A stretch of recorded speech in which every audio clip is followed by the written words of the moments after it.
पर मैं आपके लिए वो तो ला ही सकता हूँ ना जो बिना पैसों के हो। रोनित ने माही की आंखों में झांकते हुए पूछा। बिना पैसे के ऐसी कौन सी चीज़ है जो तुम लाओगे? माही को रोनित का सवाल बड़ा अजीब लगा। मैं लाऊंगा ना आपके लिए सरप्राइज गिफ्ट, बिना पैसों के, आप देखिएगा। ऐसा गिफ्ट दूंगा जिसे आप जीवन भर नहीं भूल पाएंगी। कहते हुए रोनित ने माही से विदा ली और बाहर आकर अपनी गाड़ी में बैठ गया। माही गेट पर से उसे जाते हुए देखती रही। जिंदगी की एक आदत है पटरी पर चलने की, पर पटरी पर चलते चलते ये कब बेपटरी हो जाए पता भी नहीं चलता। माही के साथ भी यही हो रहा था। सब कुछ अच्छा चल रहा था। उसकी पढ़ाई, उसका काम, उसकी जिंदगी, वो जिंदगी जिसमें रोनित के आने के बाद इंद्रधनुष के सतरंगी रंग भर गए थे। कितना कुछ तो था उसके दिल में रोनित के लिए, पर कभी खुलकर कुछ कह नहीं पाती थी। उस दिन रोनित के जाने के बाद माही ने कितनी बार उसके दिए गिफ्ट को देखा। उसे अच्छा भी लगा, पर कहीं न कहीं उसकी अंतरात्मा जाने क्यों उसे इसे पहनने से रोक रही थी। कुछ दिन यूं ही ख्वाबों की दुनिया में गुजर गए। भूमिका के भाई की शादी के दिन नजदीक आ रहे थे। दोनों सहेलियों को जब भी मौका मिलता दोनों शॉपिंग पर निकल जाती। हर बार रोनित माही को लेने तो आता, पर इतने कम समय के लिए भूमिका को उसमें बुराइयां ढूंढने का कोई भी मौका मिलता ही नहीं था। बल्कि उसे भी अब रोनित अच्छा लगने लगा था। उसने माही को समझाया कि रोनित सच में अच्छा इंसान है, क्योंकि अगर उसके मन में कोई भी दूसरी बात होती तो इतने लंबे समय से माही का इंतजार न करता। क्योंकि कोई भी ज़्यादा दिनों तक खुद के असली व्यवहार को छिपा नहीं सकता। जबकि माही और भूमिका दोनों इस बात से अनजान थी कि रोनित माही के साथ साथ अपनी एक दूसरी जिंदगी जी रहा है, जिसमें चमक थी, चकाचौंध थी, मस्त और रंगरलिया थी। उसके बिस्तर की रंगीनियों में जल्द ही माही का नाम भी शामिल होने वाला था। और माही जो कि भूमिका के अप्रूवल के इंतजार में थी। भूमिका की तरफ से हरी झंडी मिलने पर खुशी से फूली नहीं समाई। बिलासपुर शहर के बाहरी इलाके में मेरी झोल था। भूमिका के भाई की शादी उसी में थी। भूमिका 2 दिन से छुट्टी पर थी तो माही को रेगुलर ड्यूटी करनी पड़ रही थी। और भूमिका ने सख्त हिदायत दे रखी थी कि शाम से पहले वो फंक्शन में पहुंच जाए। माही ने सोचा भी था कि वो जल्दी चली जाएगी, पर ठीक शाम 5 बजे एक इमरजेंसी केस आ गया। सब करते कराते रात के 8 बज गए। अब सिवाय रोनित के साथ जाने के कोई चारा नहीं था। माही ने रोनित को कॉल किया और हर बार की तरह रोनित बिल्कुल तैयार था। माही को रोनित की ये आदत बहुत अच्छी लगती थी। रोनित हमेशा माही को पहली प्राथमिकता देता था। वैसे तो भूमिका ने रोनित और माही दोनों को ही इनवाइट किया था, पर माही ने सोचा था कि वो अकेले जाएगी। पर किस्मत ने फिर से दोनों को एक साथ कर दिया था। दोनों साथ में भूमिका के घर पहुंचे। शादी इंजॉय की, सारे फंक्शन बहुत अच्छे से संपन्न हो गए। भूमिका ने माही को रोक लिया, पर अगले दिन माही को हॉस्पिटल भी जाना था, इसलिए वो थोड़ी देर जाकर आराम करने लगी। रोनित भी वहीं उसके आसपास ही था। पर शादी के फंक्शन में वो क्या खाक सो पाती। तो थोड़ी देर आराम करने के बाद दोनों बाहर गार्डन एरिया में बने फव्वारों के पास आ गए। रंगीन लाइटों से सजे फव्वारे रात को एक अलग ही दुनिया का दीदार करवा रहे थे। ऊपर से गिरती हल्की हल्की ओस और मध्यम संगीत माहौल को खुशनुमा और रोमांटिक बना रहे थे। फव्वारों को देखते हुए माही अपने ख्वाबों में खोई थी कि रोनित की आवाज़ ने उसके ख्यालों को तोड़ा। ज़्यादा देर यहीं खड़ी रही तो आप जम जाएंगी। कितना अच्छा लग रहा है ना रोनित? माही ने कहा। हाँ अच्छा तो है, पर आप इधर अंदर आ जाएं, मैंने आपके लिए कॉफ़ी मंगवाई है। रात के 2 बजे कॉफ़ी कौन पीता है? माही ने मुड़ते हुए कहा। मैं पीता हूँ, और आज हम दोनों पियेंगे, रोनित ने मुस्कुराकर जवाब दिया। दोनों चेयर पर बैठे कॉफ़ी के साथ साथ एक दूसरे में खोए रहे। फिर माही ने ही बात शुरू की। अच्छा रोनित, तुम्हारे परिवार में कौन कौन है? मॉम, डैड और एक। कहता हुआ रोनित रुक गया। एक एक कौन? एक और मैं। रोनित ने चालाकी से बात को बदल दिया। और आपके यहाँ कौन कौन है? माही का सवाल रोनित ने माही पर ही दाग दिया। मेरी माँ, एक छोटा भाई और मैं। दादी हैं, पर वो चाचा चाची के साथ रहती हैं, माही ने बेरुखी से कहा। छोड़िए ना, इतनी हसीन रात में क्या आप भी दादा दादी की बात लेकर बैठ गई? आपको एक बात पता है? कौन सी बात? आप बहुत खूबसूरत हैं। अच्छा, छूटते ही शुरू हो जाते हो। तो क्या करूं मैं, आप मेरी दिल की बात समझती ही नहीं। अच्छा ठीक है, समझाओ, मैं समझने को तैयार हूँ। माही खुद सुनना चाहती थी और रोनित ने शुरू किया। आपकी ये झील सी गहरी आंखें, आसमां में छाए काले बादलों की तरह आपके बाल, गुलाब की पंखुड़ियों की तरह आपके होंठ, नदी की तरह। अभी रोनित की बात पूरी भी नहीं हुई थी कि माही जोर से खिलखिलाकर हंस पड़ी और अपना पेट पकड़कर हंसती ही रही। क्या हुआ, मैंने कुछ गलत कहा? अपना मजाक बनता देखकर रोनित को झेप महसूस हो रही थी। सही गलत का तो पता नहीं, पर ये लाइनें तुम्हारी नहीं है, कॉपी पेस्ट लगती हैं। और इनमें एहसास भी शामिल नहीं है, माही ने हंसते हुए ही कहा। ठीक है, अगली बार जब भी आपकी तारीफ करूंगा तो ओरिजिनल ही करूंगा, रोनित ने खिसियाते हुए कहा। तुम दोनों यहाँ बैठे हो, अंदर फेरों की रस्म चल रही है, चलो जल्दी। कब से ढूंढ रही हूँ, भूमिका ने चिल्लाते हुए कहा। ठीक है, हम आ रहे हैं, कहते हुए माही और रोनित दोनों उठ खड़े हुए। फिर कभी ऐसे तारीफ मत करना, कहती हुई माही फिर से हंसने लगी। शादी की रस्में खत्म होते होते 4 बज गए। सबसे विदा लेकर माही रोनित के साथ घर चली आई। पर जैसे ही रोनित उसे छोड़कर जाने लगा, माही ने देखा मिस्टर माइकल मॉर्निंग वॉक पर जाने के लिए घर का मेन गेट खोल रहे हैं। मिस्टर माइकल ने एक बार माही की तरफ और दूसरी बार रोनित की तरफ शंका की नजरों से देखा और बिना कुछ कहे चले गए। माही भी सकपकाई सी अंदर आई और जल्दी से कपड़े बदलकर लेट गई। सुबह 9 बजे उसकी नींद खुली। जल्दी जल्दी तैयार होकर वो घर से निकल ही रही थी कि उसकी नज़र मिसेज माइकल पर पड़ी। Good morning aunty. Good morning बेटा जी। मिसेज माइकल मुस्कुराई। मॉर्निंग, तुम काफ़ी लेट घर आया। माइकल बता रहा था, वो आंटी कल मेरी फ्रेंड है ना भूमिका, उसके भाई की मैरिज थी तो उसने रोक लिया था। सुबह उसका कजिन ब्रदर मुझे छोड़ने आया था। डोंट वरी माही, अंकल ने वैसा कुछ नहीं कहा है, पर अपना ख्याल रखो बेटा। अभी का टाइम तो तुम देख ही रही हो। जी आंटी, कहकर माही हॉस्पिटल के लिए निकल गई। शाम से भूमिका ने भी हॉस्पिटल आना शुरू कर दिया। सच कहूँ तो भूमिका के ना होने से अकेले हॉस्पिटल में बहुत परेशानी होती थी। डॉक्टर गुप्ता को संभालना इतना भी आसान नहीं था। वो मरीज के सामने भी हमें सुनाने से नहीं चूकते थे। भूमिका के आने पर मैंने उससे कहा कि आज मैं ज़रा जल्दी निकल जाऊंगी। क्यों, सब ठीक तो है ना, भूमिका ने कहा। हाँ, सब ठीक है। वो इधर तुम्हारे भैया की शादी, फिर अकेले हॉस्पिटल में, तो रोनित से अच्छी तरह बात ही नहीं हो पाई इन दिनों। तो वो कह रहा था कि आज शाम में उसके साथ डिनर करूं। माही ने झिझकते हुए कहा। हाँ तो अच्छी बात है ना, चली जा, तू इतना घबरा क्यों रही है, भूमिका ने कहा। पर वो उसने कहा है कि मैं उसके साथ उसके फार्म हाउस पर चलूं। माही के शब्द अभी भी कांप रहे थे। अरे माही, तू भी ना पागल है। इसके पहले भी तो वो आया है ना तेरे रूम पर, कभी कुछ गलत या उल्टा सीधा किया उसने? बता मुझे, भूमिका की आंखों में सवाल थे। नहीं, कुछ भी नहीं, कभी नहीं, बल्कि वो हमेशा मेरी इज्जत करता है, मेरा बहुत ख्याल रखता आया है, माही ने आराम से कहा। तो बस जा, उसके साथ डिनर कर, थोड़ा समय बिता और टाइम से उसे कहकर रूम पर ड्रॉप करवा लेना, भूमिका ने बेफिक्री से कहा। पक्का ना? भूमिका, जाऊं मैं? हाँ बाबा जाओ, भूमिका ने मुस्कुराकर कहा। माही ने रोनित को कॉल करके आने के लिए बोल दिया और आधे घंटे बाद ही रोनित उसे लेने आ गया। माही खुशी खुशी उसकी गाड़ी में बैठ गई। आज मेरे पास आपके लिए एक सरप्राइज है। पर मैंने कहा था ना, मुझे कुछ नहीं चाहिए, माही ने गुस्सा होते हुए कहा। पर अगर वो गिफ्ट बिना पैसों के हुआ तो? रोनित ने एक नज़र माही पर डाली। अच्छा, अगर बिना पैसे के हुआ तो लेने के लिए सोचूंगी। पक्का ना? सोच लीजिए, इनकार मत कीजिएगा। हाँ बाबा, पक्का, इनकार नहीं करूंगी, माही ने मुस्कुराकर कहा। अच्छा दिखाओ क्या है, माही ने उत्सुकता से कहा। अभी नहीं, फार्म हाउस पर पहुंचकर, रोनित ने माही को प्यार से देखा। समझ जाइए, दिल मोहब्बत करने से पहले। सुना है दिल को जोड़ने की कोई दवा नहीं आती, रात तो होती है मगर चैन की नींद नहीं आती। ये वो सफ़र है जहाँ हर किसी के हिस्से में मंजिल नहीं आती। जी हाँ, कुछ ऐसा ही फसाना है दिल का, प्यार का, इकरार का, तकरार का और फिर टूटे दिल के इंतज़ार का। मैं हूँ आपका दोस्त आरजे अक्षत और मैं लेकर आया हूँ आपके लिए। अरे बंद क्यों कर दिया, चलने दो ना, माही ने कहा। नहीं, मेरा दिल जुड़ा भी नहीं और ये आरजे अक्षत उसे तोड़ने की बात कर रहा है। मुझे नहीं सुनना, रोनित ने झूठा गुस्सा दिखाते हुए कहा। वैसे भी हम पहुंचने वाले हैं, कहकर रोनित ने मेन रोड से गाड़ी को एक पतली सी सड़क की ओर मोड़ दिया। रोनित जैसे ही गेट पर पहुंचा, उसने रिमोट से कार में बैठे बैठे ही गेट को खोला। थोड़ी ही देर में गाड़ी एक शानदार फार्म हाउस के लॉन में खड़ी थी, जहां चमचमाते सिल्वर कलर से लिखा था बंसल। रोनित गाड़ी से नीचे उतरा और जल्दी से उसने माही के लिए गेट खोला। माही के पैर हरी हरी घास पर पड़े, जिनमें नीचे से बीच बीच में लाइटें लगाई गई थी। रोनित ने माही के हाथ को पकड़ा और अंदर ले आया।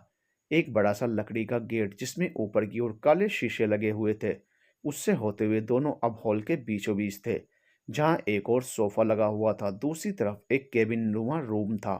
हॉल के अलग अलग भागों में बहुत सारे कमरे बने हुए थे।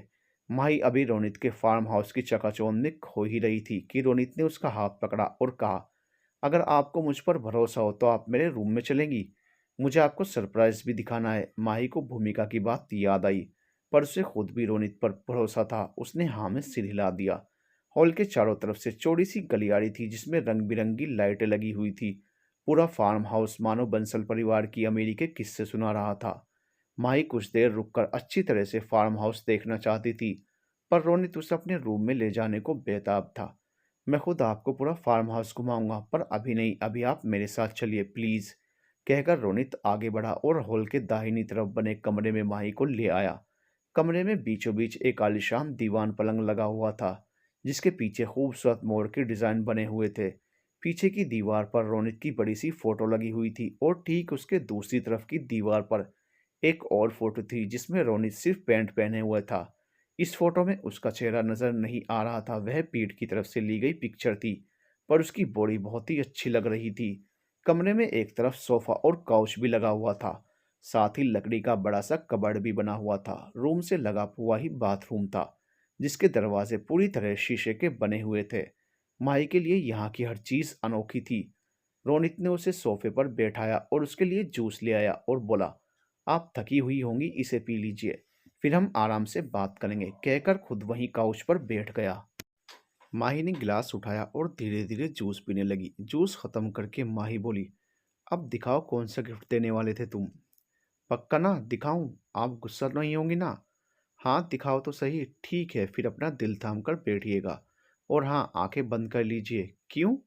माही ने रोनित को देखा। अरे बाबा करिए तो सही, कहकर रोनित ने अपने हाथों को माही की आंखों पर फिराया और माही ने आंखें बंद कर ली। रोनित ने धीरे धीरे अपनी शर्ट के बटन खोले और शर्ट उतार दी। उसके बाएं हाथ की कलाइयों से ऊपर एक रुमाल बंधा था। रोनित ने माही को कहा, अब आप आंखें खोल सकती हैं। माही ने जैसे ही अपनी आंखें खोली, चीख पड़ी, ये क्या है? और उसने फिर से अपनी आंखें बंद कर ली। ओहो, आप आंखें खोलिए तो सही। माही ने धीरे धीरे आंखें खोली। रोनित ने अपना हाथ आगे कर दिया। ये रहा आपका सरप्राइज, कहकर उसने हाथ पर लपेटे रुमाल को खोल दिया। ये क्या क्या है तुमने? तुम पागल हो क्या रोनित? माही की आंखों में आंसू उमड़ पड़े। रोनित ने अपने हाथ को काट लिया था और उस पर माही लिखा हुआ था। निशान देखकर ऐसा लग रहा था जैसे 2-3 घंटों पहले ही रोनित ने उसे काटा है। माही ने एक से बढ़कर एक केस देखे थे अपनी लाइफ में, पर आज रोनित के हाथ को देखकर उसकी धड़कन बढ़ रही थी, जैसे वो उसके दर्द को खुद भी महसूस कर पा रही थी। कैसा लगा आपको मेरा गिफ्ट? रोनित ने मुस्कुराकर कहा। तुम पागल हो रोनित, सचमुच में पागल हो। तुम्हें दर्द नहीं हो रहा है? जाओ फर्स्ट एड बॉक्स ले आओ, मैं पट्टी कर दूं। रहने दीजिए डॉक्टर माही, आपको मेरे हाथों की चोट दिख रही है, इनका दर्द महसूस हो रहा है, पर मेरे दिल की चोट को आप देखने ही नहीं चाहती, ना उसके दर्द को महसूस करना चाहती हैं। क्या इतना बुरा हूं मैं कि आपके दिल में थोड़ी सी जगह भी ना पा सकूं? क्या करूं? क्या करूं मैं, जिससे आपको मुझ पर, मेरे प्यार पर यकीन आए? बोलिए क्या करूं? रोनित की आंखों में आंसू थे। तुम्हें कुछ भी करने की जरूरत नहीं है रोनित, मुझे यकीन है मुझे तुम पर और तुम्हारे प्यार पर भी, कहकर माही रोनित के सीने से लग गई। रोनित ने भी अपनी बाहें समेटकर माही को बच्चों की तरह अपने सीने से लगा लिया। काफी देर तक दोनों रोते रहे। माही इस पल में डूब जाना चाहती थी। उसने अपनी आंखें बंद कर ली और रोनित की धड़कनों को महसूस करने लगी। ये वो खूबसूरत पल था जब रोनित और माही दोनों ही चाहते थे कि समय यहीं ठहर जाए। रोनित के गले लगे हुए माही को 10 मिनट से ऊपर हो चुके थे। उसके आंसू बंद हो गए थे, पर सिसकियां अभी भी आ जा रही थी। उसे रोनित को छोड़ने का मन नहीं हो रहा था और रोनित भी कसकर माही को गले लगाए हुए उसके बालों में अपनी उंगलियां फिरा रहा था। फिर कुछ ख्याल करके माही रोनित से अलग होने लगी। उसने रोनित की बाहों के घेरे से आज़ाद होने की कोशिश की, पर रोनित तो रोनित था, वो माही को इतनी आसानी से कहाँ छोड़ने वाला था। माही ने जैसे ही खुद को छुड़ाने की कोशिश की, रोनित ने उसके होठों पर अपनी उंगलियां रख दी और उसके कंधे को पकड़कर बोला, पिछली बार जब मैंने आपकी तारीफ की थी तो आपको झूठ लगी थी, पर आज मैं आपको जो भी बोलूँगा आपको बिना कुछ कहे सुनना पड़ेगा। हाँ, ये सच है कि मेरी ज़िंदगी में बहुत लड़कियाँ आई और बहुत लड़कियाँ मेरी दोस्त भी हैं, पर जिस दिन मैंने हॉस्पिटल में पहली बार आपको देखा, मैं आपकी आंखों में खो गया। मैं नहीं जानता आपकी आंखें झील हैं या सागर, पर जब भी मैं इनमें देखता हूँ तो खोता ही चला जाता हूँ। ऐसा लगता है जैसे मैं कभी बाहर नहीं निकल सकता और मैं निकलना भी नहीं चाहता, भले ही मैं डूब क्यों ना जाऊं। रोनित ने माही की आंखों में गहरे झांकते हुए आगे कहा, डॉक्टर माही, मैं आपको अपनी ज़रूरत नहीं बल्कि चाहत बनाना चाहता हूँ। मैं आपको यकीन दिलाता हूँ, अगर आप मुझसे प्यार ना भी करो तो भी मैं सिर्फ आपको चाहूँगा।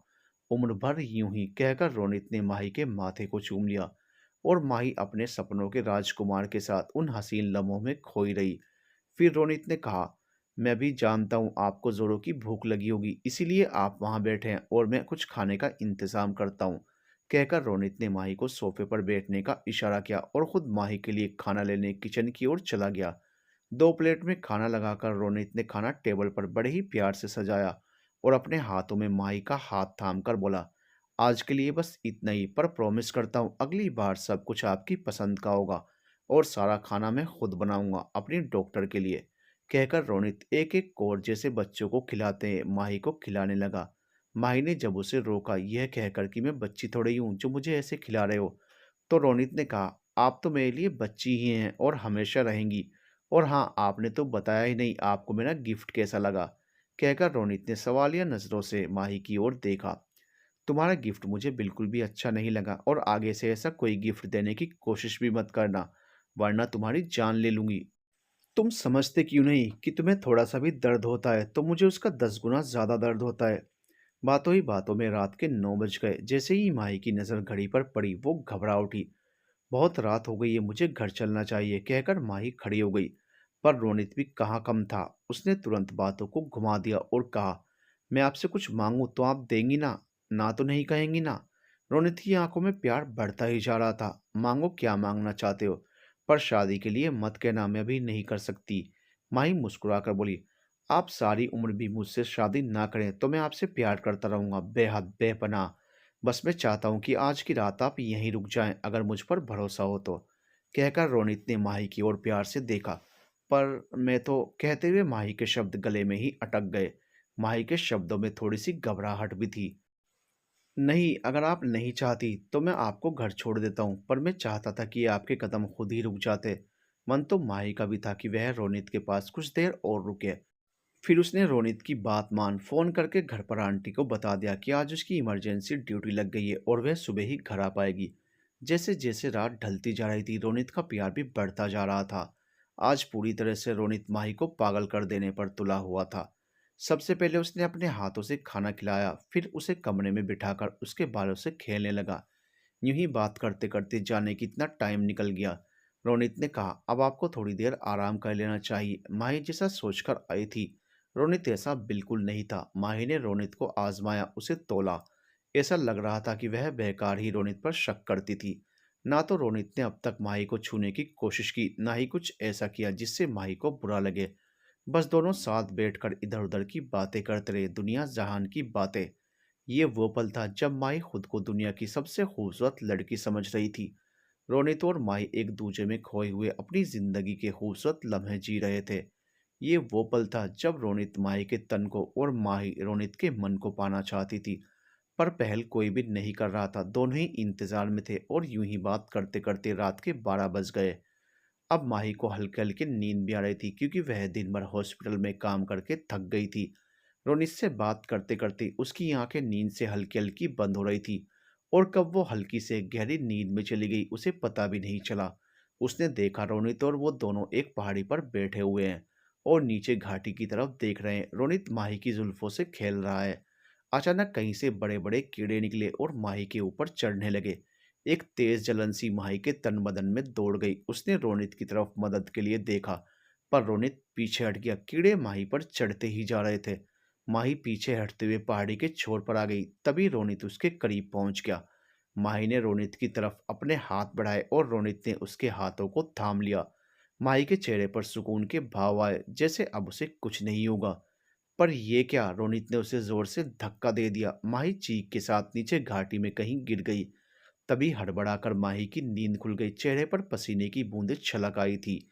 माही ने रोनित की तरफ देखा तो रोनित उसके हाथों को अपने हाथों में लिए हुए बैठा था और अपने हाथ से उसके सर को सहला रहा था। माही ने चैन की एक गहरी सांस ली और प्यार से उसे देखा। रोनित भी माही को प्यार से देख रहा था। तभी माही की नज़र घड़ी पर गई। रात के 12:40 हो रहे थे। माही ने कहा, अभी तक नहीं सोए रोनित? रोनित तो ऐसे मौके की तलाश में था। आंखों में प्यार भरकर बोला, लोग ईद के चांद को देखने के लिए पूरे साल इंतजार करते हैं और आज यह चांद मेरे आंगन में उतरा है, तो मैं कैसे सो जाऊं? हरगिज नहीं, आप सोएं और निश्चित होकर सुकून की नींद सोएं। मेरी बाहों में आप महफूज हैं। माही ने अलसाई आंखों से रोनित की ओर देखा और उठकर बैठ गई और रोनित के कंधों पर अपना सिर रखकर बोली, रोनित, मैं तुमसे एक बात पूछूं? हाँ, पूछिए ना, रोनित ने प्यार से कहा। तुम कभी मुझसे दूर तो नहीं जाओगे ना? कभी नहीं, तब तक तो बिल्कुल नहीं जब तक मेरे जिस्म में एक भी सांस बाकी है। क्योंकि आप मेरे लिए सिर्फ मेरा प्यार नहीं, मेरी सांसें हैं, और धड़कनों को धड़कने के लिए सांसों की ज़रूरत होती है। कि जिस दिन ये सांसें थम जाएंगी उसी दिन आपका रोनित आपसे दूर हो जाएगा। ऐसा क्यों कह रहे हो? माही ने कहा। तो और क्या कहूँ, आप समझती क्यों नहीं? आप मेरी जिंदगी हैं, मैं आपको कभी खोना नहीं चाहता। रोनित ने आंखों में आंसू भरकर कहा। मैं भी रोनित, तुम पहले लड़के हो जो मेरे इतने करीब हो, वरना मेरी जिम्मेदारियों ने कभी मुझे इन सब चीज़ों के लिए वक्त ही नहीं दिया। और अब जबकि तुम मुझे मिले हो तो डरती हूँ कि कहीं मैं तुम्हें खो ना दूँ। प्लीज़ ये हाथ हमेशा यूं ही थामे रखना, मुझे खुद से कभी दूर मत होने देना। कभी नहीं, मैं आपको खुद से दूर नहीं होने दूंगा। कहकर रोनित ने माही को अपनी बाहों में भींच लिया। माही रोनित के सीने से किसी बच्चे की तरह चिपक गई। रोनित माही के बालों को सहला रहा था। वक्त गुजरता रहा, रोनित की उंगलियां अब माही के गर्दन पर खेल रही थी। रोनित हल्के से झुका और उसने माही के गले को चूम लिया। एक बिजली की सीरन माही के तन बदन में दौड़ गई, वो और कसकर रोनित के सीने से लग गई। रोनित ने माही के चेहरे को ऊपर उठाया और बोला, अगर आप कंफर्टेबल फील नहीं कर रही तो कोई बात नहीं। माही ने कोई जवाब नहीं दिया, बस उसने अपनी पलकें झुका ली। इससे साफ था कि ये उसकी हाँ थी। रोनित के होठों पर मुस्कुराहट तैर गई। यही तो वो चाहता था। उसने अपने होंठ माही के होठों पर रख दिए। माही रोनित की बाहों में कसमसा रही थी। उसे रोनित की सांसों की गर्मी अपनी सांसों में घुलती हुई सी महसूस हो रही थी। उसने अपनी आंखें बंद कर ली और उस लम्हे में खोने लगी, जैसे एक एक लम्हा प्यार की मीठी चाशनी में डूबा हुआ था। रोनित तो आदी था इस एहसास का, पर माही माही तो जैसे एक अलग ही दुनिया में पहुंच गई थी, जहां सब कुछ अनकहा, अनछुआ, अनदेखा, अनसुना, अनोखा सा था। माही ने अपनी आंखें खोली और रोनित को देखना चाहा, पर रोनित की आंखें बंद थी, जैसे कोई भंवरा फूल का रस पीता है। वैसे ही रोनित माही के होठों में उलझा हुआ था। रोनित के चेहरे के सुकून को देखकर माही ने अपनी आंखें फिर से बंद कर ली। ये रात माही के लिए वो सुहानी रात थी जिसका सपना हर लड़की देखती है। माही पूरी तरह से तैयार थी खुद को रोनित को समर्पित करने के लिए। पर रोनित कोई नादान खिलाड़ी नहीं था, वो एक मंझा हुआ खिलाड़ी था। जब माही रोनित में पूरी तरह से डूबने लगी तो रोनित ने उसके होठों से अपने होंठ हटा लिए और बोला, आप मुझ पर इतना भरोसा करती हैं, ये मेरे लिए बहुत बड़ी बात है। पर मैं अपनी ज़िंदगी की सबसे सुंदर रात को इस तरह नहीं जीना चाहता। मैं जानता हूँ एक लड़की के लिए उसका मान-सम्मान कितने मायने रखता है। हम एक साथ होंगे, पर आज नहीं, कहकर रोनित माही की बाजू में बैठ गया। माही खुद हैरान थी उन पलों में जब माही के कदम भी बहक रहे थे। रोनित ने कितनी आसानी से खुद को संभाल लिया था। रोनित माही की बगल में आ गया और बोला, चलिए कॉफ़ी बनाते हैं, आपके साथ कॉफ़ी पीने का मज़ा ही कुछ और है। कहकर वो किचन में गया। उसने अपने और माही के लिए कॉफ़ी बनाई। दोनों ने साथ बैठकर कॉफ़ी पी। माही के लिए ये वो समय था जब वो रोनित का एक नया ही रूप देख रही थी। दोनों एक दूसरे से बातें करने लगे। बातें करते करते माही को कब नींद आ गई उसे पता भी नहीं चला। सुबह जब उसकी नींद खुली तो सूरज की किरणें रोनित की खिड़की पर दस्तक दे रही थी। माही हड़बड़ाकर उठ बैठी। उसने देखा रोनित वहीं सोफे पर बैठे बैठे सो गया था। वह जल्दी से तैयार हुई और रोनित से उसे चौक तक छोड़ देने को कहा। वह नहीं चाहती थी कि अंकल आंटी रोनित को देखकर बार बार शक करें या कुछ गलत समझे। रोनित उसे घर के पास वाले चौक पर छोड़ आया। आज की सुबह बहुत ही खुशनुमा थी। माही के जीवन का पहला ऐसा एहसास रोनित ने उसे दिया था कि उसके मन की कड़वाहट कम हो गई थी, जो उसके पिता से मिली थी। माही घर पहुंची, फ्रेश हुई, कपड़े चेंज किए और ब्रेकफास्ट कर थोड़ी देर आराम करने लगी। पर आज रोनित के साथ बिताए पल उसकी आंखों के सामने से हट ही नहीं रहे थे। उसे याद आया किस तरह रोनित आंखें बंद किए उसमें खोया था और कैसे उसने खुद को काबू भी कर लिया। रोनित के लिए माही के मन में इज्जत बढ़ चुकी थी। उसके बारे में सोचते सोचते माही मुस्कुरा पड़ी। तभी भूमिका का फोन आ गया। माही ने भूमिका को कल रात के बारे में सब कुछ सच सच बता दिया। भूमिका भी आश्चर्य में थी कि वो क्यों बेकार ही रोनित को इतना गलत समझ रही थी। इस बात को एक हफ्ता गुजर गया। रोनित ने माही से फिर रिक्वेस्ट की अपने फार्म हाउस पर जाने की। इस बार भी उसके लिए कुछ स्पेशल गिफ्ट था। माही बोली, पिछली बार की तरह कुछ मत करना, वरना मैं तुमसे कभी बात नहीं करूंगी। और रोनित ने भी एक रिक्वेस्ट की। उसने जो ड्रेस माही को गिफ्ट की थी, माही उसे पहन कर ही आए। माही को रोनित को मना करने की कोई वजह नहीं मिली। वो बोली, घर से पहनकर आऊंगी तो आंटी पूछने लगेंगी, मैं तुम्हारे फार्म हाउस पर आने के बाद ही पहन लूंगी। वैसे भी हॉस्पिटल गाउन पहनकर तो नहीं जा सकती ना, कहकर उसने उस ड्रेस को फोल्ड किया और उसका बैग साथ लेकर हॉस्पिटल निकल पड़ी। शाम को हॉस्पिटल के बाद रोनित उसे लेने आ गया। एक और खूबसूरत शाम रोनित के फार्म हाउस पर माही का इंतजार कर रही थी। माही जब फार्म हाउस पहुंची तो बाहर से सब कुछ सामान्य था, पर घर के अंदर कदम रखते ही माही को पूरा घर दुल्हन की तरह सजा हुआ उसके इंतजार में खड़ा मिला। ऐसा लग रहा था जैसे वहां किसी की शादी होने वाली हो। माही ने पूछा, यहाँ कोई पार्टी होने वाली है क्या? रोनित बोला, हाँ, आज एक स्पेशल गेस्ट के लिए स्पेशल पार्टी रखी गई है। अच्छा, कौन है वो? वो है आप, और ये स्पेशल पार्टी हमारी शादी की है। माही को रोनित से इस तरह के जवाब की उम्मीद नहीं थी। उसने अचरज से रोनित को देखा। रोनित ने प्यार से माही के दोनों हाथों को पकड़कर उसे सोफे पर बैठाया और उसे पूरी बात समझाई। उसने माही को ड्रेस चेंज करने के लिए कहा। माही के मन में अनेक सवाल थे, पर रोनित पर उसका भरोसा उन सवालों से ज्यादा था। वो चुपचाप कमरे में चली गई और रोनित के दिए हुए गाउन को पहनकर तैयार होकर नीचे आ गई। माही किसी परी से कम नहीं लग रही थी। वह ड्रेस चेंज कर आई तो रोनित हाथ में एक खूबसूरत सी डिबिया लिए खड़ा था। माही ने पूछा, अब इसमें क्या है? रोनित ने वह डिबिया खोली। उसमें लाल रंग का सिंदूर भरा हुआ था। माही ने सवालिया नजरों से सिंदूर की ओर देखा तो रोनित ने कहा, ये हमारी कुलदेवी के मंदिर का सिंदूर है। हमारे घर की होने वाली बहू को सबसे पहले यही लगाया जाता है। हमारे घर की शादी भी इसी सिंदूर से होती है। मैं नहीं जानता हमारी शादी कब होगी। मैं आपके ऊपर प्रेशर भी नहीं बनाना चाहता, पर मैं चाहता हूँ कि आप मुझे और मैं आपको पूरी तरह से अपनाएं। माही रोनित की बातों के जाल में इस कदर फंस चुकी थी कि उसे रोनित की कही हुई एक एक बात सच लग रही थी। जबकि सच तो ये था कि वह सिंदूर की डिबिया मार्केट की एक दुकान से खरीदी हुई नॉर्मल डिबिया थी। रोनित माही को लेकर बाहर लॉन में आ गया। आसमान में चांद खिला हुआ था और सितारे उसकी सुंदरता को बढ़ाने में उसका साथ दे रहे थे। रोनित ने माही को वहां खड़ा कर दिया और बोला, मैं बस 2 मिनट में आता हूँ, आप अपनी आंखें बंद करके रखिए। रोनित की आंखें बंद करवाने वाले खेल से माही को बड़ा डर लगता था। पिछली बार उसने माही से आंखें बंद करवाकर अपनी कटी हुई कलाई आगे कर दी। इस बार पता नहीं उसने क्या सरप्राइज रखा था। सिंदूर की डिबिया से तो वह पहले ही माही को सरप्राइज कर चुका था। फिर भी माही रोनित पर भरोसा करके आंखें बंद करके खड़ी हो गई। 2 मिनट बाद ही रोनित बाहर आया। माही को महसूस हुआ जैसे उसके सिर पर कोई चीज है। रोनित ने कहा, डॉक्टर माही अपनी सुंदर सी गुलाबी आंखें खोलिए। माही ने आंखें खोली। उसके सिर पर झिलमिलाती हुई एक लाल चुनरी थी, ठीक वैसे ही जैसे शादी के समय ली जाती है। रोनित बोला, अब लग रही है ना आप पूरी तरह से रोनित बंसल की दुल्हन।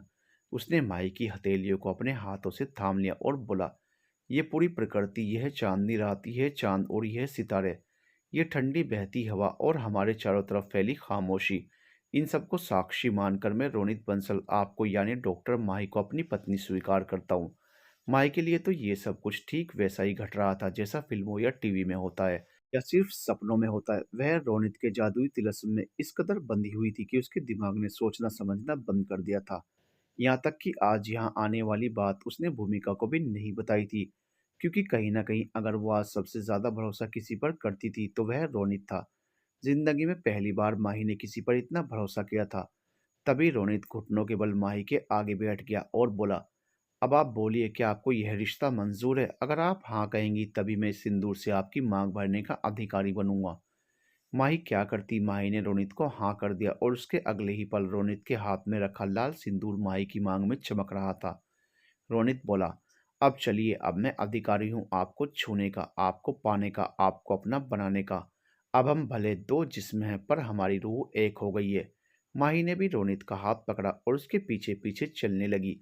इसके बाद रोनित ने माही को अपनी गोद में उठाया और जाने 7 फेरों के कौन से 7 कस्में उसने ली। वह माही को गोद में उठाए उठाई अपने रूम में ले आया और बेड पर बिठा दिया। आज रोनित का कमरा भी किसी नए जोड़े के कमरे की तरह सजा हुआ था। रोनित माही के करीब आकर बैठा, तभी माही का फोन बजने लगा। माही बोली, शायद मेरा फोन हॉल में है, मैं लेकर आता हूँ। रोनित आकर बोला, तुम्हारी माँ का फोन था। रोनित ने कहा कि अगर तुम बुरा ना मानो तो मैं कुछ कहूँ। माही बोली, क्या? आज मैं चाहता हूँ कि हमारे बीच कोई ना हो, फिर जब तुम कहोगे मैं खुद तुम्हारी माँ के पास तुम्हारे साथ मिलने चलूंगा। माही ने एक मैसेज अपनी माँ को टाइप किया, माँ मैं ठीक हूँ, आप कैसी हैं? उसकी माँ का मैसेज भी आ गया कि वह भी ठीक है। फिर माही ने लिखा, मैं आपसे थोड़ी देर बाद बात करती हूँ, अभी हॉस्पिटल में हूँ। माँ ने लिखा, तुम अपना ख्याल रखना, मुझे तुम्हारी बहुत याद आ रही थी इसलिए मैंने कॉल किया था। मुझे कुछ ठीक नहीं लग रहा था। सब ठीक है ना? जी माँ, सब ठीक है। रोनित ने माही के हाथ से लेकर फ़ोन टेबल पर रख दिया और नज़र बचाकर उसके फ़ोन को फ्लाइट मोड पर डाल दिया। वैसे आज की रात के बाद माही की ज़िंदगी भी फ्लाइट मोड पर जाने वाली थी। पर यह रात बहुत खूबसूरत थी, एक सुंदर सी काली रात जो किसी को आबाद और किसी को बर्बाद करने आई थी। बिल्कुल नई नवेली दुल्हन की तरह माही बेड पर बैठी हुई थी। तभी रोनित ने उसके सामने एक गिफ्ट का डब्बा रख दिया। माही ने पूछा, एक ही दिन तुम्हारा मार डालने का इरादा है क्या? कितने गिफ्ट दोगे?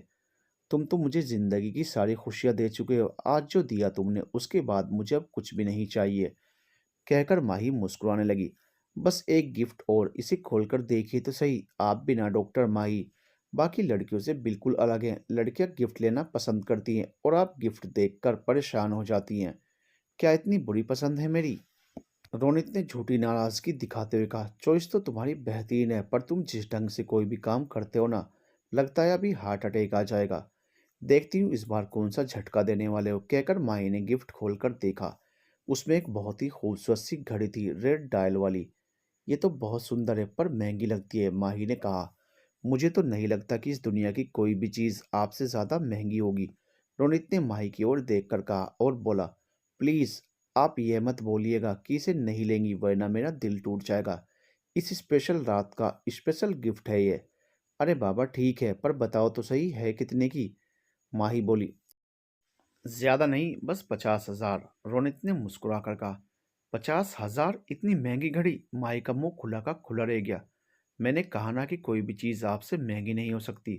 और आप इसे रख लीजिए प्लीज़, मेरे प्यार के लिए, प्यार से दिया हुआ तोहफा समझकर। माही कुछ कहने जा रही थी पर रोनित ने उसके लबों पर अपनी उंगली रख दी और उसे चुप रहने का इशारा किया। फिर धीरे से उठा और जाकर लाइट ऑफ कर दी। साथ ही उसने लाइटर निकाला और एक कैंडल जला दी। उस कैंडल से रोनित ने कमरे में रखी हुई दूसरी कैंडल्स को जलाया और पूरा कमरा नाइट ब्लूमिंग जैस्मिन की खुशबू से महक उठा। माही ने आश्चर्य से पूछा, ये तो मेरे पसंदीदा फूलों की खुशबू है, तुम्हें कैसे पता? जब पहली बार आपके घर गया था और आपकी खिड़की के बाहर नाइट ब्लूमिंग जैस्मिन के फूलों को देखा और आपकी खुली खिड़की को, तभी मैं समझ गया था कि आपको ये फूल पसंद है। माइक को रोनित की इन हरकतों पर ही तो प्यार आता था। वह उसे स्पेशल फील करवाने का कोई भी मौका नहीं छोड़ता था। कितनी छोटी छोटी चीजें उसे याद रहती थी। उसने प्यार से रोनित की तरफ देखा। रोनित भी माही को ही देख रहा था। कमरे में कैंडल्स चल रहे थे। धीमी धीमी रोशनी और भीनी भीनी खुशबू से पूरा कमरा भरा हुआ था। एक अजीब सी घबराहट माही को महसूस हो रही थी। तभी धीरे से रोनित माही के करीब आया। उसने माही का हाथ अपने हाथों में लिया और हमेशा साथ निभाने का वादा किया। माही ने भी अपना सिर रोनित के मजबूत कंधों पर टिका दिया। इस खूबसूरत पल को वह महसूस करना चाहती थी। उसके सपनों का राजकुमार उसके साथ था, जिसके हाथ में माही ने अपना हाथ दे दिया। रात अपने पूरे शबाब पर पहुंच चुकी थी, मानो आज की रात सिर्फ रोनित और माही के लिए बनी थी। मध्यम रोशनी और सुगंध का असर माही के दिलो दिमाग पर हावी हो रहा था। धीरे धीरे रोनित और माही एक दूसरे में खोते जा रहे थे। आज तो इनकार की कोई वजह ही नहीं थी। रोनित ने माही के लबों को छूना शुरू किया। दोनों की सांसें एक दूसरे से टकराने लगी और फिर जल्दी ही उन सांसों की गर्माहट पूरे कमरे में फैल गई। सब कुछ खामोशी में डूबा हुआ था। अगर कुछ सुनाई दे रहा था तो वो था सांसों का उतार चढ़ाव। आज माही पूरी तरह से रोनित की हो चुकी थी। अगली सुबह अलसाई सी माही ने अपनी आंखें खोली। वह रोनित की बाहों में थी और रोनित एक सुकून की नींद में था। माही ने धीरे से रोनित के हाथों को हटाने की कोशिश की। तभी रोनित ने अपनी आंखें खोली और फिर से माही को अपनी बाहों में समेट लिया। माही भी सिमट कर रोनित में समा गई। पूरा दिन इसी तरह गुजर गया, प्यार और मदहोशी में डूबा हुआ। आने वाले कुछ दिन और महीने बड़े ही हसीन रहे। किसी जादूगर के दिखाया ख्वाब की तरह माही के शरीर से लेकर सांसों तक हर चीज पर अब रोनित का कब्जा था। माही कोई भी काम करने से पहले रोनित से पूछती और रोनित उसकी हर एक खबर रखता। माही का खाना, उसका पहनना, उसका घूमना, हर कुछ रोनित के मुताबिक होने लगा था। रोनित माही को लेकर इस हद तक पजेसिव था तो उसने माही के फेसबुक का पासवर्ड भी लिया और खुद के फेसबुक का पासवर्ड भी माही को दे दिया। रोनित उससे हमेशा पूछता, इतने फ्रेंड रिक्वेस्ट आपको क्यों आते हैं? मुझे अच्छा नहीं लगता है। उसने माही की फ्रेंड लिस्ट से सारे लड़कों को हटा दिया। अब कुछ गिने चुने लोग ही माही की फ्रेंड लिस्ट में थे। एक दिन माही ने रोनित की प्रोफाइल देखी, पर रोनित की प्रोफाइल में ऐसा कुछ भी नहीं था जो माही को बुरा लगता। माही के मोबाइल में दोनों के ही फेसबुक पेज खुले थे। वैसे भी माही को इतना समय मिलता कहाँ था ये सब करने के लिए। पहले पढ़ाई और हॉस्पिटल और अब रोनित, माही की जिंदगी के ये तीन ही आयाम थे। माही हर चीज के लिए रोनित पर डिपेंड हो गई थी, एक एक काम उससे पूछ कर करती। कभी कभी भूमिका उसे कहती भी कि हर चीज के लिए तू रोनित पर इतना डिपेंड क्यों होती जा रही है। तब माही हंसकर कहती, जब पूरी जिंदगी ही उनके नाम कर दी है तो क्या मेरा और क्या उसका, रोनित पर मुझे खुद से ज्यादा भरोसा है। और इंतजार उस दिन का है जब वो मेरी माँ से मिलने चलेगा और मैं उसके घर जाऊंगी। उन्हीं दिनों एक सेमिनार के सिलसिले में माही और भूमिका को गोवा जाना पड़ा। माही ने रोनित को फ़ोन किया बताने के लिए। रोनित का फ़ोन बिजी था। माही ने 2-3 बार ट्राई किया, पर रोनित ने रिसीव नहीं किया। माही ने सोचा वहीं पहुंचकर बता देगी। माही जब गोवा पहुंची, उसे सेमिनार में भाग लिया और फिर भूमिका को कहा, चलो थोड़ा शहर घूम लिया जाए। दोनों ने ओला बुक किया और शहर घूमने लगी। अचानक माही को लगा कि जैसे उसने रोनित की कार देखी हो। उसने भूमिका को कहा, मुझे लगता है शायद मैंने रोनित को देखा। भूमिका बोली, तुम तो पागल हो गई हो रोनित की देवी। रोनित यहाँ गोवा में क्या करेगा, तुम्हें तो हर जगह रोनित ही दिखाई देता है, कहकर भूमिका हंसने लगी। पर जाने क्यों माही को ऐसा लग रहा था कि उसने सचमुच में रोनित को देखा है। उसकी गाड़ी में कुछ लड़कियां भी थी। फिर उसने सोचा हो सकता है यह उसके मन का वहम हो। दोनों शहर घूमी, शॉपिंग की, खाया पिया और वापस होटल आ गई। माही ने फिर रोनित को कॉल लगाया और पूछा, रोनित कहाँ हो तुम? बिलासपुर। और कहाँ, आप कहाँ हैं? रोनित ने पूछा। माही ने कहा, मेरा एक सेमिनार था गोवा में, तो मैं भूमिका के साथ भाग लेने आ गई थी। अच्छा, आप गोवा में हैं? रोनित की घबराई हुई सी आवाज आई। माही ने पूछा, क्या हुआ, सब ठीक तो है ना? तुम इतने घबराए हुए क्यों लग रहे हो? रोनित बोला, हाँ सब ठीक है। आप कब वापस आएंगी? कल सुबह। मैं शाम को तुमसे मिलना चाहती हूँ। कल नहीं, कल घर पर पूजा है, हम परसों मिलते हैं। एक दिन बाद माही रोनित से मिली, पर रोनित माही को लेकर इतना उत्साहित नहीं लगा जितना हर बार होता था। दोनों मिले, बातचीत की, पर रोनित फोन में ही खोया रहा। हाँ, प्यार उसने माही को हमेशा की तरह टूट कर किया, पूरी तरह से उसमें डूब कर, जैसे वह हमेशा करता था। उसकी एक छुअन ही काफी होती थी, जिससे माही का पूरा शरीर सिहर उठता था। थोड़ी देर बाद रोनित के फोन पर किसी का कॉल आने लगा। रोनित ने कहा, एक जरूरी कॉल है, मुझे जाना होगा, कहकर रोनित वहां से निकला और चला गया। माही को थोड़ा अजीब सा लगा। आज तक रोनित ऐसे कभी नहीं गया था। फिर उसने सोचा हो सकता है रोनित को कुछ काम हो। वैसे भी माही रोनित को लेकर थोड़ा ज्यादा पजेसिव होने लगी थी। अगर दिन भर उससे बात नहीं होती तो माही को घबराहट होने लगती थी। शाम में माही ने रोनित को कॉल लगाई। दोनों के बीच नॉर्मल बातचीत हुई। रोनित बोला, बहुत थक गया हूँ, आप सो जाइए, मैं भी सो जाता हूँ, कहकर उसने कॉल काट दी। माही ने नोटिस किया था कि आजकल रोनित माही से कम मिलने आता था। आता भी था तो उसका ध्यान हमेशा माही के शरीर को प्यार करने पर होता। प्यार करता और फिर उसे जाने की हड़बड़ी हो जाती। न साथ खाना, न पीना, न बैठना, न घूमना। धीरे धीरे सब कुछ बंद होने लगा था। कुछ तो गलत हो रहा था माही के साथ। अचानक से बदला रोनित का व्यवहार माही के लिए असहनीय था। रोनित उसके जिस्म में ही नहीं बल्कि रग रग में बस चुका था और उसके बिना जीने की वह कल्पना भी नहीं कर सकती थी। पर रोनित तो इन सबसे बेफिक्र किसी नई तितली के साथ उड़ने में व्यस्त था। माही रोनित के प्यार में गिरती और गिरती ही जा रही थी। वह उसे मनाने की हर संभव कोशिश करती थी और रोनित उसे इग्नोर करने की। हाँ, कभी कभी माही को खुश करने के लिए वह उसे अपने साथ फार्म हाउस ले आता था। और जब माही उससे पूछती कि आखिर तुम मुझसे दूरी क्यों बना रहे हो, तो रोनित हंसकर यही कहता कि पापा की तबीयत आजकल ठीक नहीं है, इसलिए काम बहुत बढ़ गया है और हर जगह का काम उसे ही देखना पड़ रहा है। रात को बिस्तर पर तो उसका व्यवहार प्यार की मीठी चाशनी में डूबा रहता, पर सुबह होते ही जहर के सामान जहरीला हो जाता। रोनित के प्यार की जो पट्टी माही के आंख, कान और दिमाग पर बंधी हुई थी, वह उसे उसके बारे में बुरा सोचने, देखने और सुनने नहीं देती थी। फिर आया करवा चौथ का त्योहार। माही ने खुशी से रोनित को फोन किया और बोली, तुम्हें पता है 2 दिन बाद करवा चौथ है, मैं सोच रही हूँ कि मैं भी तुम्हारे लिए ये व्रत करूँ। रोनित ने कहा, इसमें क्या दिक्कत है, कर लीजिए। रोनित माही को लेकर मार्केट गया और उसे एक लाल साड़ी दिला दी और पूजा का सारा सामान भी ले आया। माही रोनित के फार्म हाउस पर ही पूजा कर रही थी। माही ने सोचा कि शायद रोनित उसकी ही कोई बात से नाराज होगा, वरना वो उसके लिए करवा चौथ की तैयारी क्यों करवाता। इसीलिए आज वे अपनी हर बात के लिए उससे माफी मांगेगी और उसे मना लेगी। दोनों बिल्कुल पहले की तरह रहेंगे। माही ने खुशी खुशी पूजा की थाली सजाई। रोनित दिन भर बाहर था और सांझ ढले लौटा तो माही तैयार हो रही थी। हालांकि माही के सम्मोहन में रोनित कम नहीं बंधा था, पर कहीं ना कहीं लड़कियां उसकी कमजोरी थी, जो उसे एक जगह टिकने नहीं देती थी, या वो खुद ही टिकना नहीं चाहता था।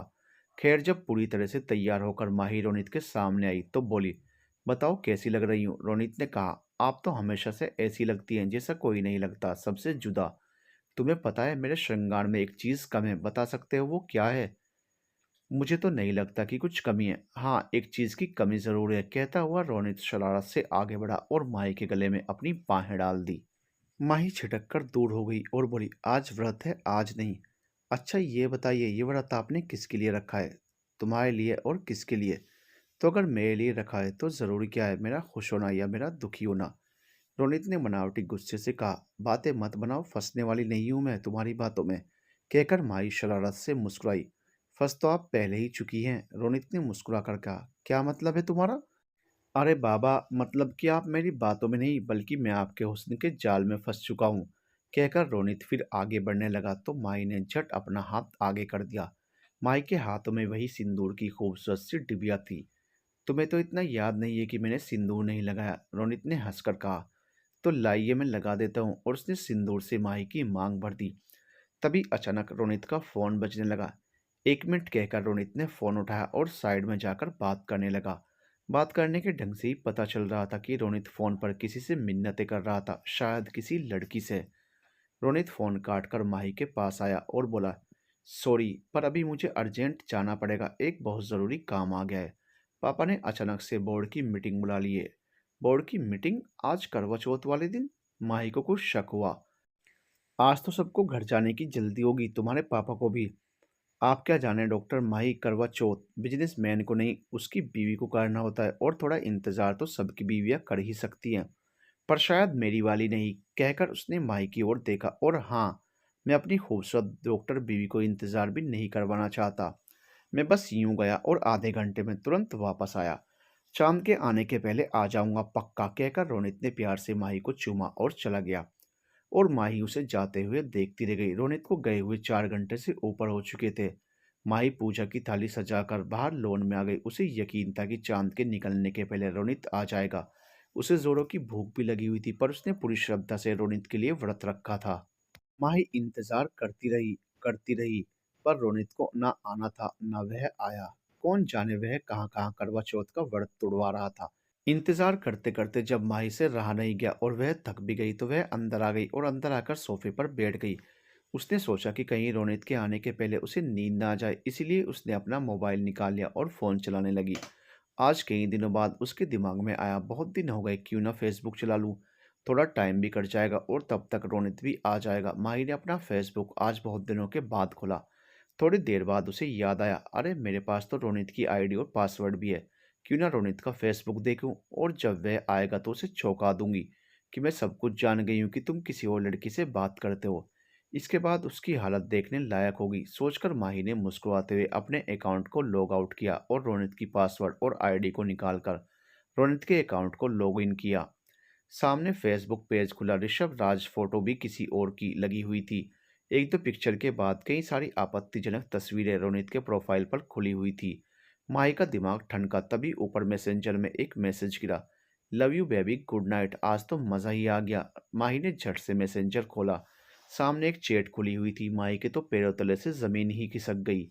उसे समझ नहीं आ रहा था वह क्या देख रही थी। आंखों ही आंखों में माही ने सारा मैसेज पढ़ लिया और स्क्रीन को स्क्रॉल करती रही। उसकी आंखें डबडबा गई और मोती की तरह दो आंसू मोबाइल की स्क्रीन पर गिर पड़े। किसी अनुष्का नाम की लड़की के साथ रोनित की बहुत सारी बातें थी। पहले ऋषभ राज के नाम से बात और उसके बाद खुद को रोनित बंसल बताकर। रोनित ने उसको चौंका दिया था। उसकी नॉनवेज बातें, उसकी न्यूड फोटो और सब पर रोनित के भद्दे भद्दे कमेंट थे। माही और कुछ पढ़ती उसके पहले उसे रोनित की गाड़ी की आवाज़ सुनाई दी। माही ने चुपचाप फोन बंद कर दिया। रोनित अंदर आया। रात के लगभग 12 बजने को थे। माही आंखें बंद करके सो गई। रोनित माही के पास आया और हल्के से उसने उसके गालों को थपथपाया। माही आंख बंद किए सोने का नाटक करती रही। रोनित ने माही को गोद में उठाया और उसे लाकर बिस्तर पर सुला दिया और बोला, अच्छा हुआ खुद ही सो गई, वरना जागती होती तो 100 सवाल करती। To be continued. दोस्तों, क्या होगा जब सोकर उठने के बाद रोनित और माही का सामना होगा? क्या माही रोनित को छोड़कर चली जाएगी, या फिर आज उसने जो कुछ देखा रोनित से उसका जवाब लेगी? आगे जाकर क्या मोड़ लेगी इन दोनों की ये प्रेम कहानी जानने के लिए बने रहिएगा हमारे साथ।